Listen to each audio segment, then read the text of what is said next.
আমরা সম্ভবত 26 তারিখে শুভেন্দু অধিকারী আসার কথা ছিল, যেটা লাভপুরে এসেছিলো।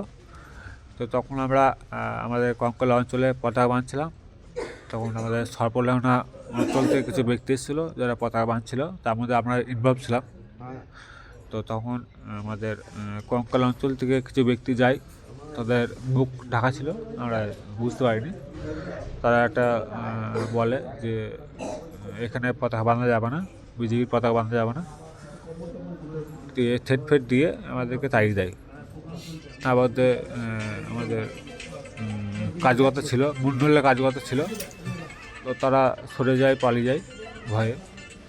তো তারপরে শুভেন্দুদা আমাদের বিরোধী দলনেতা পশ্চিমবঙ্গের, উনি প্রকাশ্যে বলেন এই বিষয়টি। তারপর থেকে আমাদের প্রতি অনেকটাই চাপ আসে, যেমন আমার প্রতি এবং আমাদের বিধানচন্দ্র মাল, যিনি আমাদের মণ্ডল সভাপতি, এবং আমাদের মণ্ডলের সাধারণ সম্পাদক অর্ণব চক্রবর্তী, এনার প্রতি খুব চাপ আসে। তো আজকে আমরা আমাদের গ্রামে ছিলাম। তো গ্রামের থাকার কারণে বাড়ি ছিলাম, গ্রামে মানে বাড়ির ভেতরে ছিলাম না, গ্রামের বাড়ি যে থাকি ছিলাম। তখন কিছু ব্যক্তি আসে, মুখে মাস্ক এসে পড়েছিল, এসে খুব একটা মারধর করে। তার মধ্যে আমাদের নাকটা অনেকটাই মানে ঘুষি, সম্ভবত 13টা বাইক ছিল সম্ভবত, ঠিক আছে। তার মধ্যে 20 থেকে 22টা লোক ছিল, এসে দাঁড়ালো হঠাৎ করে, এসে অনেকটা মানে মারধর করে। নাকে নাকে আঘাত পড়ে, আমটা হঠাৎই হ্যাঁ, না রড ছিল না, ওটা হাত, শুধু হাতে মারধর করে। এবারে 13টা বাইক ছিল, সম্ভবত 20 থেকে 22 জন লোক ছিল, মারধর করছে।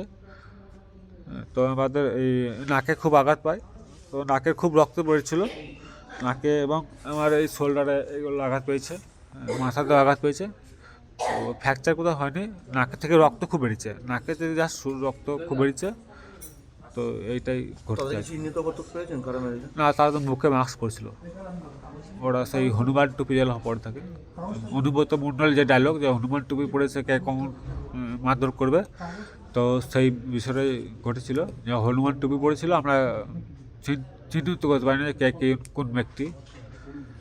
তো তবুও আমাদের যতটা সম্ভাবনা, সেটা আমরা একটা লিখিত হিসাবে আমরা দিলাম যে আমাদের পার্টির কার্যকর্তাদেরকে, যে এই ব্যক্তি সম্ভবত থাকতে পারে বা ছিল, আমাদের যেটা মনে হয়েছিল এটাই ব্যাস। কী চাইছেন আপনারা? আমরা এই অশান্তি এগুলো বিরুদ্ধে লড়তে চাই, যে অশান্তি যাতে না হয়।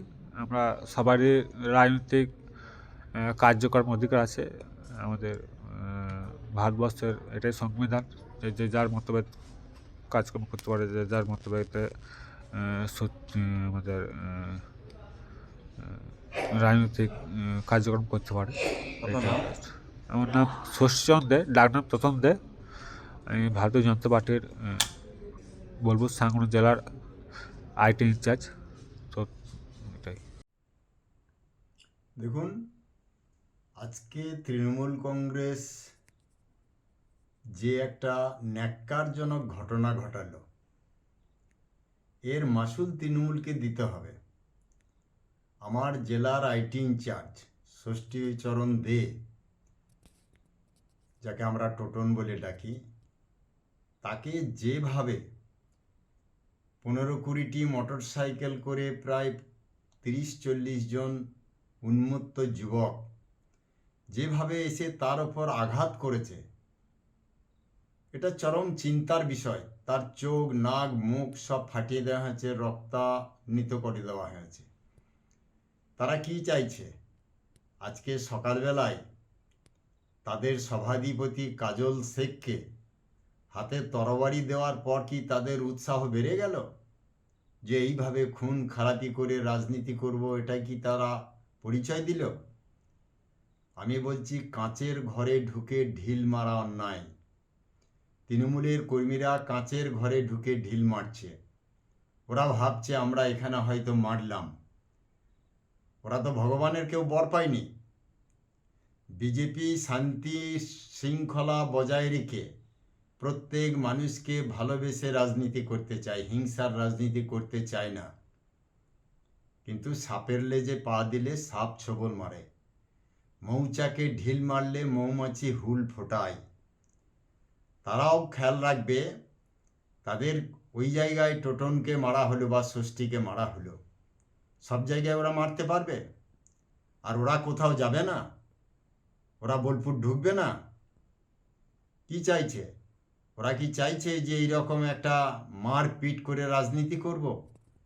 আমি খুব সাবধান করছি, সঙ্গে সঙ্গে পুলিশ প্রশাসনের কাছে আপনাদের মাধ্যমে আবেদন রাখছি, অবিলম্বে কালকের মধ্যে যদি গ্রেপ্তার না হয় তাহলে ভারতীয় জনতা পার্টি কি আন্দোলন করতে পারে সেটা প্রশাসন দেখবে। আমি শান্তিনিকেতন ওসিকে ফোন করেছি, অবিলম্বে দোষীদিকে গ্রেপ্তার করতে হবে এবং কঠোর থেকে কঠোরতর শাস্তির ব্যবস্থা করতে হবে। অন্যথায় ভারতীয় জনতা পার্টি, আমি ওই শান্তিনিকেতন থানা পুলিশ প্রশাসনকে অচল করে রেখে দেবো কদিন।